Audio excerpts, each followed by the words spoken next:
நேயர்கள் அனைவருக்கும் வணக்கம். மதிய வேளைகளில் அனைவரும் ஓய்வெடுத்து கொண்டிருந்த சோலைகளில் சென்று விரலியரும் பாணரும் அஸ்தினபுரியின் கதையையும் இந்திரபிரஸ்தம் எழுந்து வந்த கதையையும் பாடிக்கொண்டிருக்கிறார்கள். இந்திரபிரஸ்தத்தில் சிசுபாலனின் மனநிலை குறித்து துரியோதனன், கர்ணன், ஜெயத்ரதன், அஸ்வத்தாமன் ஆகியோர் பேசிக்கொண்டிருக்கிறார்கள். ஜராசந்தனின் கொலைக்காக அவ்வளவு கோபம் கொண்டு நாடு நாடாக சென்று ஆதரவு தேடி அலைந்தவன் இன்று ஜராசந்தனை கொன்ற பீமனிடமே இவ்வளவு நட்புடன் எப்படி இருக்கிறான் என்கிற ஐயம் ஜெயத்ரதனுக்கு வருகிறது. அது மட்டும் அல்லாமல் துவாரகை மேலெழுந்து வந்தபோது அதன் வெற்றிகளில் உரிமையோடு பங்கு கொண்டு சேதி நாடும் அதை போலவே மேலெழுந்து வந்திருக்கக்கூடிய நாடு. அப்படி ஒரு பொன்னான வாய்ப்பை தட்டி கழித்துவிட்டு சிசுபாலன் ஏன் இளைய யாதவன் மேல் இத்தனை வெறுப்பு கொண்டிருக்கிறான் என்பதும் அவர்களுக்கு புரியாத புதிராகவே இருக்கிறது. வெண்முரசு பன்னிரு படைக்களம் அத்தியாயம் 58. உணவுக்கு பின் வேள்விச்சாலையை சூழ்ந்திருந்த சோலைகளில் சென்று குழுமிய பெரு வணிகரும் குடிமூத்தோரும் அயல் நாட்டினரும் மரங்களுக்கு அடியில் விரிக்கப்பட்ட ஈச்சையோலை பாய்களில் தங்கள் குடியும் சுற்றமும் சூழ அமர்ந்திருந்தனர். சிலர் படுத்து கண் அயர்ந்தனர். சிலர் அவை நிகழ்வுகளையும் அவற்றின் அரசியல் விளைவுகளையும் குறித்து சொல்லாடினர். அவர்களை நாடி வந்த சூதரும் பாணரும் விரலியரும் பணிந்து, திருமகள் உடலை நிறைக்கையில் கலைமகள் உள்ளத்தில் அமர வேண்டும் என்கின்றன நூல்கள். பெருங்குடியினரே, இத்தருணம் பாடலுக்கும் இசைக்கும் உரியது என்றனர். அவர்களை முகமுனுரைத்து அரச நிகழ்வுகளை பாடும்படி கோரினர் பெருவணிகர். குடித்தலைவர்கள் தங்கள் குடிப்பெருமைகளை பாட பணித்தனர். அவர்கள் முன் தங்கள் கோரைப்புல் பாயை விரித்து அமர்ந்து தன்னுமையையும் மகரையாழையும் மீட்டி பாணர்கள் பாட விரலியர் உடன் இணைந்தனர். மண்மறைந்து பாடலில் வாழ்பவர்கள் அன்று பிறந்தவர்கள் போல் எழுந்து வந்தனர். நாவிலிருந்து நா பற்றி அழியாது என்றும் இருக்கும் சொற்களில் அவர்கள் இறப்பெனும் நிழல் தொடா ஒளி கொண்டிருந்தனர். பாடல்களை கேட்டு மகிழ்ந்து வணிகர் தங்கள் கை கீழிருக்க பரிசல்களை அளித்தனர். குடித்தலைவர் தங்கள் கோல்களை தாழ்த்தி வாழ்த்தி பொன் அளித்தனர். மாமுனிவர் பராசரர் கங்கையில் மச்சகந்தியை கண்ட கதையை ஒருவன் பாடினான். 5 பருவாக அமைந்த தெய்வங்கள் அமைத்த திரைக்குள் முனிவர் மேனவ பெண்ணை மணந்தார். அரிகாவையீரே, ஆன்றதவம் காமத்தை தொடுகையிலேயே முழுமை கொள்கிறது. அனைத்தையும் கடந்த மெய்யறிவு அடிமண்ணில் நிற்பவர்களிடமே தன்னை உணர்கிறது. தேவர்களின் இசை அசுரர்களின் தாளத்துடன் இணையாது இனிமை கொள்வதில்லை. விண்ணிறங்கி மண் தொடுகையிலேயே மழை உயிர் என்றாகிறது. அத்தருணத்தை நறுமணங்களால் வாழ்த்துகின்றன தெய்வங்கள். விரலி சொன்னாள். கிருஷ்ணதொய்பாயனன் என்று அவரை அழைத்தனர் மக்கள். அறிஞர் அவரை வியாசர் என்று அறிந்தனர். அவர் பராசரரை அறிந்தவர்களுக்கு கங்கையை கற்பித்தார். கங்கையிலிருந்து பராசர மெய்ஞானத்தை கற்றறிந்தார். சூதன் நகைத்தான். காட்டாளனின் குருதி கலக்காமல் கற்றறிந்த சொல் காவியமாவதில்லை தோழி. புதுமழையின் மனம் கொண்டவளானால் மச்சகந்தி. அஸ்தினபுரியின் சந்தன அறிந்தது அந்த புது மனத்தைத்தான். இளம் களிற்றேறி என அவன் சித்தத்தை கழிவறி கொள்ளச் செய்தது அது. அவள் தாழ் பணிந்து தன் அரண்மனைக்கு அணி செய்ய கோரினான். அறுவடை முடிந்த புது கதிரால் இல்லம் நிறைப்பது போல் அவளை கொண்டு வந்து தன் அரண்மனையில் மங்களம் பெருகச் செய்தான். அவள் வெயில் விரிந்த வயலின் உயிர் மனத்தை அந்த இருண்ட மாளிகைக்குள் நிறைத்தாள்.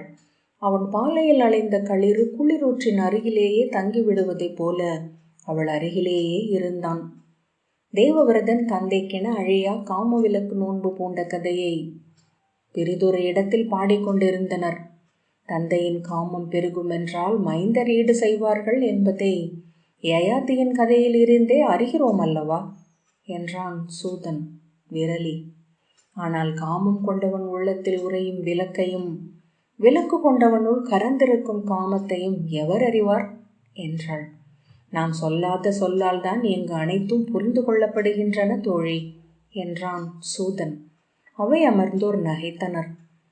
2 மைந்தரை ஈன்று சத்தியவதி அரியணை அமர்ந்ததும், முதல் மைந்தன் தன் ஆடிப்பாவையாக எழுந்த கந்தர்வனால் கொல்லப்பட்டதும், 2ஆம் மைந்தன் 3 மைந்தரை ஈன்று விண் புகுந்ததும் 12 பகுதிகள் கொண்ட பெருங்காவியமாக விஸ்வகர் என்னும் சூதரால் பாடப்பட்டிருந்தது. எரிமலர் என்னும் பெயரில் காசியின் அரசி அம்பை பீஷ்மரால் கவரப்பட்டு அவன் முன் சென்று சிறுமை கொண்டு மீண்டு அவர் முன் நின்று பெண்மை கொண்டு எழுந்து கொற்றவை என்றாகி கங்கை கரையில் கோயில் கொண்ட கதையை சூதர் பாடினர். தன்னந்தனி மரமாக பாலையில் நின்றிருந்த தாலிப்பனையொன்றின் கதையை அயல் சூதன் ஈச்சமரத்தணலில் அமர்ந்து பாடினான். அதிலிருந்து விரிந்த காந்தாரத்தின் பெருவிழைவின் கதை அங்கிருந்தவர்களை உணர்வெழுச்சி கொள்ள செய்தது. கதைகள் ஒவ்வொன்றாக எழுந்து கொடிச்சுருள்களென திசை தேர்ந்து ஒன்றோடொன்று பின்னி ஒற்றை பெரும் படலமாகி அவர்களை சூழ்ந்தது. தாங்களும் ஒரு சரடென அவற்றில் சேர்த்து பின்னப்பட்டிருப்பதை அவர்கள் கண்டனர். குடித்தலைவர்களில் ஒருவர் கண்ணீருடன், அன்று நானும் இருந்தேன். பேரரசி சத்தியவதி தன் 2 மருகிகளுடன் தேரில் ஏறி இந்நகர் விட்டு சென்ற போது சிறுவனாக அத்தேருக்கு பின்னால் கதறி எழுதபடி நானும் ஓடினேன். பிரிதொருவர், பாண்டு மாமன்னரின் நெறிமிச்சத்துடன் யாதவ அரசி நகர் புகுந்த போது முன்னிரையில் நின்றவன் நான் என்றார். அவர்கள் அறிந்த ஒவ்வொன்றும் காலத்தால் 3 மடங்கு பெருக்கப்பட்டிருந்தன. 5 மடங்கு உணர்வு கொண்டிருந்தன. 100 மடங்கு பொருள் கொண்டிருந்தன. 1000 மடங்கு அழுத்தம் கொண்டிருந்தன. கதை என்பது மொழி வடிவான காலமே என்று அவர்கள் அறிந்தனர். காலம் என்பதோ தன்னை நிகழ்த்தி தான் நோக்கி கொண்டிருக்கும் பிரம்மம். வைதிகர் கூடிய சோலைகளில் பல்வேறு அறிவு முறைமைகளை சார்ந்த அந்தனர் அமர்ந்து நூல் தேர்ந்தனர். தங்கள் தொல்மரபில் திரட்டிய அறிவை முன்வைத்து நிகர் நாடினர். வசிஷ்ட குருகுலத்தின் முன் வந்து நின்ற கௌசிக குருகுலத்தின் பிரசண்டமத்தர் என்னும் அறிஞர் தன் கையை 3 முறை தட்டி அனைவரையும் அழைத்த பின் வலக்கையில் இருந்த நுனி கூர்ந்த கோலை ஆழ நிலத்தில் நாட்டி உரக்க சொன்னார். கேளுங்கள் வசிட்ட மரபினரே, பிரம்மம் ஒரு நிலையிலும் பிரிதொன்றாவதில்லை. பிரிதொன்றாகும் என்றால் இங்கிருப்பவை அனைத்தும் பிரம்மம், இவற்றுக்கு அப்பால் அங்கென ஏதுமில்லை என்றாகும். இங்குள்ள முக்குணமும் மும்மலமும் பிரம்மத்தின் குணங்களே என்றாகும். பிரம்மம் செயலுடையது குறையுடையது என்றால் அது முழுமை அல்ல. ஏனென்றால் முதல் முழுமை என்றுணரப்படும் 8 இயல்புகளையே பிரம்மம் என்றனர் முன்னோர். பிரம்மம் என்றும் அங்குள்ளது. இங்குள்ளது நம் அறிவினால் உருவாக்கப்படும் உருமயக்கங்களே என்றார் பிரசண்டமத்தர். இச்சொல்லே மையம் என கொண்டு என் கோலை இங்கு நாட்டுகிறேன், எதிர்கொள்க என்றபடி தனது தண்டத்தின் அருகே கை கட்டி நின்றார். வசிஷ்ட குருகுலத்தின் 7 மாணவர்கள் எழுந்து அவர் அருகே சென்றனர். முதல் மாணவராகிய பிரபாகரர், அந்தனரே, தங்கள் ஆசிரிய மரபெது? முதன்மை நூல் எது? சொல் சூழ் முறைமை எது என்றார். பிரசண்டமத்தர், மாமுனிவர் கௌசிகரின் மரபில் வந்தவன் நான். இன்று அமர்ந்துள்ள 107வது கௌசிகரே எனது ஆசிரியர். ஞான கௌசிகம் என்னும் 78 பாதங்கள் கொண்ட நூல் என்னுடையது. சப்த நியாயம் என்னும் சொல் சூழ் முறைமை நூலை ஒட்டி என் தரப்பை முன்வைக்கிறேன் என்றார். இங்குள்ளவற்றில் இருந்து அங்குள்ளவை நோக்கி செல்லும் முறைமை என்னுடையது. மண்ணை அறிந்தால் மண்ணென்றானதை அறிய முடியும் என்பதே அதன் முதல் சொல்லாகும் என்றார் பிரசண்டமத்தர். பிரபாகரர், அந்தனரே, இங்குள்ளவை அனைத்தும் அறிவு மயக்கம் என்றால் இவற்றை ஆக்கிய அது அவ்வறிவு மயக்கத்திற்கு ஆளாவது என்றல்லவா பொருள்? 3 இயல்புகளுடன் முடிவிலே என பெருகி நிற்கும் இப்பெருவெளியை அறிவு மயங்கிய எளியோன் ஆக்கினான் என்றால் அதற்கு அப்பால் நின்றிருக்கும் அது ஆற்றுவதுதான் என்ன? பிரசண்டமத்தர் உரக்க, அது ஆற்றுவதில்லை, ஆவதும் இல்லை, தன் உள்ளில் தானென நிறைந்து என்றுமென அங்குள்ளது என்றார். அதிலிருந்து முற்றிலும் அப்பால் உள்ளதோ இது என்றார் பிரபாகரர். அல்ல, அதுவே என்றுமாகும். அதற்கப்பால் இவை ஏதுமில்லை. இவை அதிலிருந்து வேறுபட்டவை என்றால் அது குறைவுள்ளது என்று பொருள். அதில் இது குறைவுபடும் என்றால் அதை முதல் முழுமை என்று எப்படி சொல்லலாம்? அதுவே அனைத்தும், அதுவன்று பெரிதில்லை என்றார் பிரசண்டமத்தர். அந்தனரே, அறிதலும் அறிபடு பொருளும் அறிவும் ஒன்றே. அவ்வண்ணமெனில் அறிவு மயக்கமும் அதுவே என்றாகும் அல்லவா என்றார் பிரபாகரர். அவர் செல்லும் திசையை அறிந்த பிரசண்டமத்தர், அது மயங்குதலற்றது என்றார். உரக்க நகைத்து, ஊன்றிய கோலை நீரே சற்று அசைத்து விட்டீர் பிரசண்டரே. தண்டமின்றி விதண்டாவாதம் செய்ய நீர் வந்திருக்கலாம் என்றார் பிரபாகரர். அறிக, 5 வகை வேறுபாடுகளால் பிரம்மம் இவை அனைத்தையும் ஆக்கியிருக்கிறது. பிரம்மமும் ஆத்மாவும் கொள்ளும் வேறுபாடு, பிரம்மமும் பருப்பிரபஞ்சமும் கொள்ளும் வேறுபாடு, ஆத்மாவும் பருப்பிரபஞ்சமும் கொள்ளும் வேறுபாடு, ஒரு ஆத்மாவுக்கும் பெரிதுக்கும் உள்ள வேறுபாடு, ஒரு பருப்பொருளுக்கும் பிற பருப்பொருளும் கொள்ளும் வேறுபாடு. இவ்வேறுபாடுகளில் ஒன்றை உடனே நீர் அறியலாம். நீர் வேறு, நாங்கள் வேறு. அவ்வண்ணமே நீர் வேறு, மெய்யறிதல் வேறு என்றார் பிரபாகரர். அவரது தோழர்கள் நகைத்தனர். பிரம்மம் கடல் என்றறிக. மழை பெருகி ஆறாகி மீண்டும் கடலாகிறது. அலகிலாது பிறப்பித்தாலும் துளி குறையாது நின்றிருக்கும் முதல் முழுமை அது. உங்களை போன்றோர் அதை உணராது உங்கள் மடிச்சீலை பொன் என்றே எண்ணுகிறீர்கள். எண்ணி எண்ணி பார்த்து மனம் வெதும்புகிறீர்கள். உருமயக்கவாதமும் வளர்ச்சி நிலைவாதமும் எண்ணி அறிவோர் கொள்ளும் மயக்கம். நுண்ணிதின் அறிந்தோர் அதை கடந்திருப்போர். அவர்கள் சொல்லுக்கு அப்பால் சென்று அறிவர். நெல்மணி கொத்தும் குருவிகள் அறிவதில்லை விண்மணி கொத்தி வந்து நம் முற்றத்தி மரத்தில் அமரும் செம்பருந்தை. அவரது மாணவர்கள் ஆம் ஆம் ஆம் என்றனர். பிரசண்டமத்தர் தன் கோலை எடுத்துக்கொண்டு தலை கவிழ்ந்து சென்றார். மீண்டும் வருக. மெய்மை என்பது மரத்திலும் கனிவதென்கின்றன நூல்கள் என்றார் பிரபாகரர். உணவு மயக்கத்தில் அரண்மனை பெருங்கூடங்களில் விருந்தினர்களாகிய அரசர்கள் சிறு மஞ்சங்களில் சாய்ந்தும் சாய்விருக்கைகளில் கால் நீட்டி தலை சரித்தும் ஓய்வெடுத்தனர். மேலே ஆடிய இழு விசிறிகளின் குளிர்காற்றும் வெட்டிவேரின் ஈரமணமும் விரலியரும் பாணரும் இசைத்த பாடல்களும் அவர்களின் விழிகளை நனைந்த பஞ்சென எடை கொள்ள வைத்தன.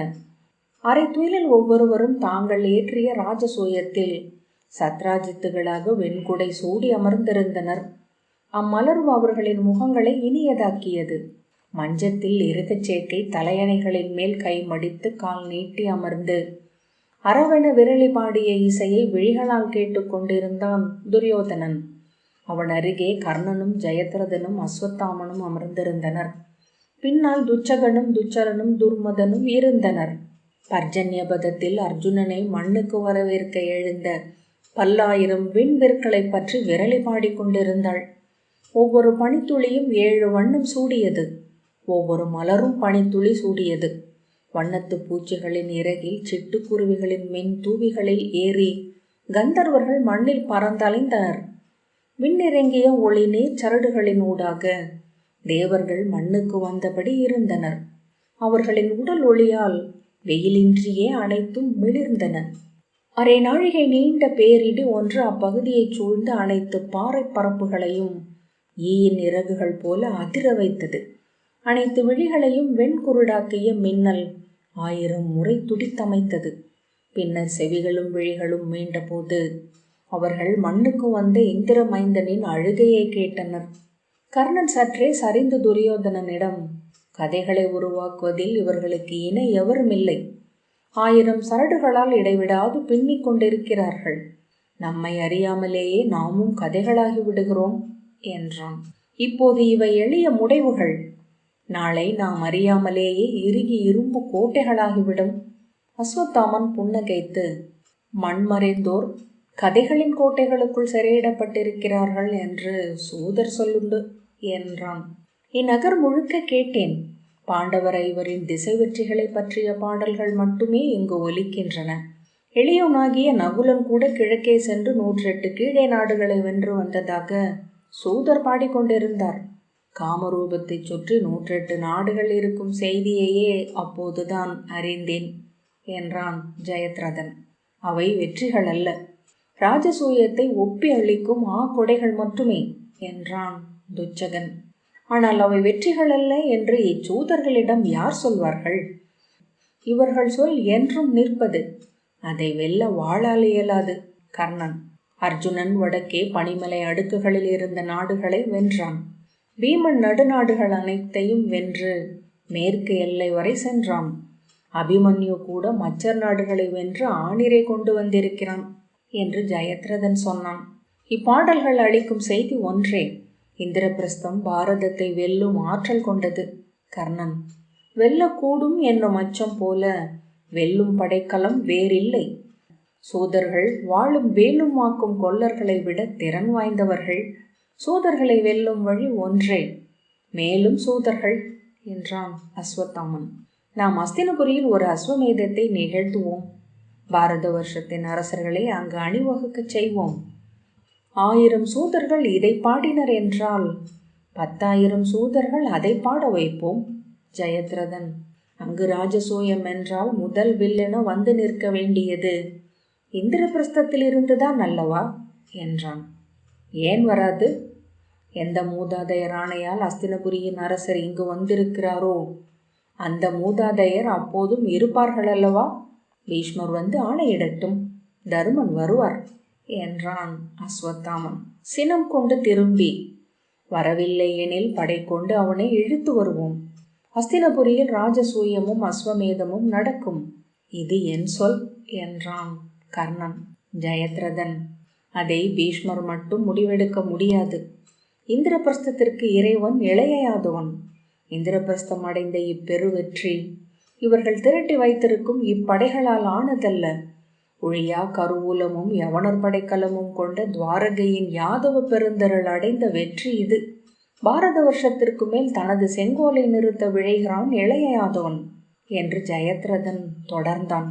அவள் ராஜசூயம் செய்தால் சத்திரியர்களை எதிராக ஒருங்கிணைக்கவே அது வழிகோலும் என்பதனால் தொல்புகழ் கொண்ட யயாதியின் கொடி வழி வந்த தருமனை இந்திரபிரஸ்தத்தில் அமர்த்தி இதை செய்ய வைக்கிறான். இங்குள்ள ஒவ்வொரு மன்னருக்கும் தெரியும் இது எவருடைய செங்கோல் என்று. தங்களுக்கு தாங்களே இது சத்திரியர் நிகழ்த்தும் வேள்வி என்று சொல்லி ஏமாற்றிக் கொள்கிறார்கள். அஸ்வத்தாமன் சிரித்து, அப்படி பல 100 ஏமாற்றுகளினூடாக கடந்து செல்லும் ஒரு கலைக்கே அரசு சூழ்தல் என்று பெயர் என்றான். நான் வேடிக்கை சொல்ல விரும்பவில்லை. இளையாதவனின் ஒப்புதலின்றி அஸ்தினபுரியில் பெருவேள்வி எதுவும் நிகழாது. ஐயம் வேண்டாம் என்றான் ஜெயத்ரதன். கர்ணன் உரக்க, இளையாதவனை போரில் வெல்ல என்னால் இயலாது என்று எண்ணுகிறாயா? ஜெயத்ரதன் ஏதோ சொல்வதற்கு முன் மறித்து, நான் இல்லையா உனக்கு? பின் என்ன எண்ணத்தில் துவாரகைக்கு எதிராக அங்கு எல்லைகளில் படை நிறுத்தி இருக்கிறாய் என்று கர்ணன் கூவினான். அஸ்வத்தாமன் இருக்கிறான். அர்ஜுனன் அவன் முன் நிற்க இயலுமா என்ன? யாதவனின் படையாளியை நான் வெல்கிறேன். இந்திரபிரஸ்தத்தை துரியோதனர் வெல்லட்டும். எவரையும் ஏமாற்றி நம் அரசர் வெண்குடை சூட வேண்டியதில்லை. வாளெடுத்து வென்று சூட முடியும். இதோ இங்கு நிகழ்வது ராஜசூயம் அல்ல. இது இவ்வரசர் அளிக்கும் ஒப்புதலின் மேல் நிகழும் ஒரு வெற்றி சடங்கு. வாள் கொண்டு வென்று செய்யப்படுவதே உண்மையான ராஜசூயம். அது அஸ்தினபுரியில் நிகழட்டும் என்றான் கர்ணன். சில கணங்கள் அங்கு பேச்சு அவிந்தது. அர்ஜுனனை வாழ்த்த வந்த திசை தேவர்களின் உருவை விரலின் அடித்து காட்டிக் கொண்டிருந்தாள். 1000 நாவுடன் அனலோனும் அலை கைகளுடன் ஆழியோனும் எழுந்து வந்தனர். கதிர் விரித்து சூரியன் வந்தான். அல்லி மலர் ஏந்தி சந்திரன் வந்தான். தென் திசை தலைவன் எருமையில் எழுந்தான். வடவன் பொற்குவையுடன் வந்தான். என் மதுவின் இறைவன் அமுத கலத்துடன் வந்தான். அவள் உடல் வழியாக அவர்கள் நிகழ்ந்து கொண்டிருந்தனர். இசை அவள் அணிந்த ஆடை போல அவளை தழுவி சூழ்ந்திருந்தது. பேச்சை மாற்றும் பொருட்டு உடலை அசைத்தமர்ந்த அஸ்வத்தாமன் ஜெயத்ரதனிடம், சிசுபாலன் எங்கே? அவ்விருக்கத்தை கடந்து செல்ல விரும்பிய ஜெயத்ரதன் மிகையான ஆர்வத்துடன், நேற்று மாலையே இங்கு வந்து விட்டார். அவர் வந்த செய்தி அறிந்து நான் அவரை பார்க்க சென்றேன். அவர் ஓய்வெடுப்பதாகவும் எவரையும் பார்க்க விரும்பவில்லை என்றும் ஏவலர் சொன்னார்கள் என்று காலை வேள்விச்சாலை புகுந்த போது இளைய பாண்டவரை அன்று பிற எவரையும் அவர் விழி நோக்கவில்லை. அவர்கள் தோள் தழுவி கொண்டார்கள். நான் அணுகி முகமன் உரைத்த போது வெற்று சொல் ஒன்று உரைத்து கடந்து சென்றார். விதர்ப்பத்தின் ருக்மியும் இதையே சொன்னார் என்று ஜெயத்ரதன் தொடர்ந்தான்.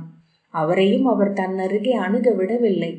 அவர் அன்று சிந்து நாட்டில் என்னை பார்க்க வந்தபோது கொலை வஞ்சம் கொண்ட மலை நாட்டு முனிவர் போல் இருந்தார். இன்று இங்கு களியாட்டுக்கு வந்தவர் போல் ஆடையும் அணியும் புனைந்துள்ளார். அஸ்வத்தாமன், ஜராசந்தனுக்கான வஞ்சத்திற்கு நாம் துணை நிற்கவில்லை என்று சினம் கொண்டிருக்கலாம். சினம் கொண்டிருந்தால் ஜராசந்தனை கொன்ற இளைய பாண்டவனை ஏன் தழுவிக்கொள்கிறார்? உத்தர பாஞ்சாலரி, அவர் நோக்கம் வேறு. இங்கு வந்த பிறகுதான் அதை ஒவ்வொன்றாக புரிந்து கொள்கிறேன். அவர் ஜராசந்தனுக்காக வஞ்சத்திற்காக நம்மை தேடி வரவில்லை. அது சேதியின் அரசு சூழ்தலின் ஓர் அங்கம் என்றான் ஜெயத்ரதன். கர்ணன் புருவம் சுளித்து, என்ன என்றான். ஜராசந்தனுக்காக சேதியின் தலைமையில் நாம் படை கொண்டிருந்தால் பழி நிகர் செய்த பெருமை அனைத்தும் சேதிக்கு சென்று சேரும். யாதவ குருதி கலந்தவர் என்ற குல இழிவு கொண்டிருப்பவருக்கு சத்திரியரின் முற்றாதரவு கிடைக்கும் என்று ஜெயத்ரதன் புன்னகைத்து, என்ன இருந்தாலும் அவரும் அரசர் என்றோ ஒரு நாள் சத்ராஜித் என ஒரு ராஜசூய பந்தலில் அமர்ந்திருக்கும் கனவு அவருக்கும் இருக்காதா என்ன? மிகையாக சொல்கிறீர் சைந்தவரே. வெறுப்பை போல நாம் ஒருவரை புரிந்து கொள்ளாமல் இருக்கும் வழி பிரிதொன்று இல்லை என்றான் அஸ்வத்தாமன் சினத்துடன். வேறென்ன? இது கீழ்மை அல்லது சிறுமை, பிரிதென்ன? எப்படி அவர் பீமனை தோள் தழுவலாகும் என்றான் ஜெயத்ரதன். அதை நான் பலமுறை பார்த்திருக்கிறேன். அனைத்து வழிகளும் மூடும் போது நேர் எதிர் திசையில் திரும்புகின்றன விலங்குகள். மானுடரும் அப்படித்தான் என்றான் அஸ்வத்தாமன். அத்தனை எளியவர் என்று நான் சிசுபாலனை சொல்ல மாட்டேன். அவரில் தொழில்படுவது பிரிதொன்று என்றான் ஜெயத்ரதன். இன்று அவர் உள்ளம் செல்வதெப்படி என்று அறிய நாம் 100 முறை அவை அமர்ந்து சொல் சூழ வேண்டி இருக்கும். கர்ணன் அஸ்வத்தாமனை நோக்கி, அரசு சூழ்தலில் அடிப்படை நெறியென ஒன்றை பரசுராமர் சொல்வதுண்டு. பாஞ்சாலரி, அரசு செயல்பாடுகளின் ஓர் எல்லையில் அரசர்களின் உள்ளாழம் உள்ளது. அவர்களின் விளைவுகளும் கனவுகளும் ஐயங்களும் அச்சங்களும் அவை முதிர்ந்தும் கனிந்தும் ஒருவரோடு கொள்ளும் மாளாத உறவு சிடுக்குகளும் அங்குள்ளன. அவற்றை எண்ணி அரசு சூழ்ந்து முடிவு தேர்வதென்பது ஒருபோதும் நிகழாது.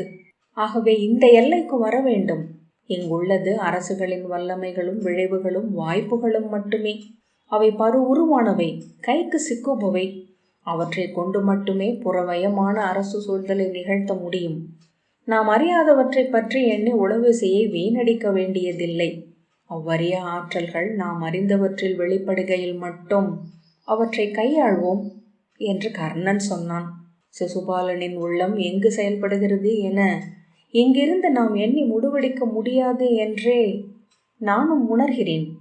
இளைய யாதவனுக்கு எதிரான சினமே அவனை இயக்குகிறது என்பது நாம் அறிந்தது. அதற்கான ஊற்றுமுகம் என்ன என்று அவனே அறிந்திருக்க மாட்டான். ஜெயத்ரதன், ஆம், அதை நான் பலமுறை எண்ணியதுண்டு. உண்மையில் இளைய யாதவரின் உடனுறை உறவாகவும் வெற்றிகளில் பங்காளியாகவும் அமைந்திருக்கும் அனைத்து வாய்ப்புகளும் அவருக்கு உள்ளன. இருவரும் ஒரே குலம், ஒரே கொடி வழியினர். இருவரும் கைகோத்து கொள்வார்கள் என்றால் இளைய யாதவருக்கு பெரிதொரு சத்திரிய நாட்டின் உதவியே தேவையில்லை. சேதிக்கோ பாரத வருஷத்தையே ஆளும் பெருஞ்செல்வமும் படை வல்லமையும் கிடைக்கும். அவர்கள் இணைந்திருப்பதற்கான அனைத்து வழிகளும் தெளிந்துள்ளன. வேற்றுமை கொள்வதற்கான ஓர் அடிப்படை கூட தென்படுவதில்லை என்றான். அஸ்வத்தாமன் நகைத்து, நிகரற்ற பெருவஞ்சம் எப்போதும் அத்தகையோருக்கு இடையேதான் உள்ளது, அறிந்திருக்கிறீர்களா என்றான். ஜெயத்ரதன் இயல்பாக, தங்களுக்கும் இளைய பாண்டவருக்கும் இடையே இருப்பது போலவா என்றான். வேல் குத்தியவன் போல திரும்பிய அஸ்வத்தாமன் முகம் சிவந்து எரிய, மூடா, என்ன சொல்லெடுக்கிறாய்? யாரிடம் பேசுகிறாய் என்று அறிந்திருக்கிறாயா? தாங்கள் சொன்னதையே திருப்பி சொன்னேன் என்றான் ஜெயத்ரதன். இச்சொல்லுக்காக உன்னை போருக்கு அழைக்கிறேன். என் எதிர் நின்று வில்லம்பால் மறுமொழி சொல்.